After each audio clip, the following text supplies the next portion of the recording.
آج کی ایک ویڈیو میں بتانے والا ہوں کہ عمرے کے لیے ویکسین لازمی قرار اگر سعودیہ میں ہے یا باہر ہے۔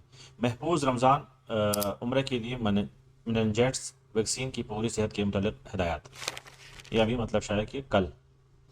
تو اگر آپ کو رمضان مبارک میں عمرہ کرنے کے جا رہے ہیں تو مننجیٹس ویکسین لگوانا نہایت ضروری ہے۔ یہ نہ صرف آپ کی صحت کے لیے اہم ہے بلکہ سعودی عرب کے داخلے کے قواعد کے مطابق لازمی قرار دے، ٹھیک ہے نا۔ مننجیٹس ویکسین سے متعلق اہم نکات داخلے کے لیے لازمی، اگر آپ نے جب بھی عمرہ کرنا ہے تو لازمی یہ ویکسین کا سرٹیفکیٹ دکھانا پڑے گا۔ سعودی وزارت صحت کے مطابق عمرہ، حج اور موسمی کارکنوں کے لیے مننجیٹس لوکلس مننجیٹس ویکسین ضروری ہے۔ دو قسم کے ویکسین ہے، میننجوکوکل اور مننجائٹس ویکسین ہے، اور یہ کارکن جو ادھر کام کر رہے ہیں اس کے لیے بھی لازمی ہے۔ قبول شدہ ویکسین کی اقسام، دو قسم کے ویکسین ہے وہ قابل قبول ہیں۔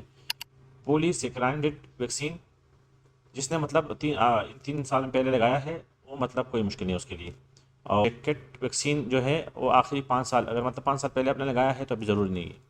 ویکسین سرٹیفکیٹ درکار ہے، سعودی عرب میں داخلے کے لیے کم از کم 10 دن پہلے ویکسین لگایا اور تصدیق شدہ، مطلب یہ 10 دن پہلے جب آپ نے عمرہ جانا ہے 10 دن پہلے لازمی لگوانا ہے، اور سرٹیفکیٹ بھی ضروری ہے۔ اضافی حفاظتی ویکسین میننجائٹس کے علاوہ انفلوئنزا، کوڈو اور 19 اور دیگر ضروری ویکسین لگوائے اور وہ بھی تجویز دی جاتی ہے۔ تو لازمی ویکسین لگائے اور پھر عمرہ کر سکتے ہو۔ تو ویڈیو لازم اپنے دوستوں کے ساتھ شیئر کرو۔ تھینکس فار واچنگ، اللہ حافظ۔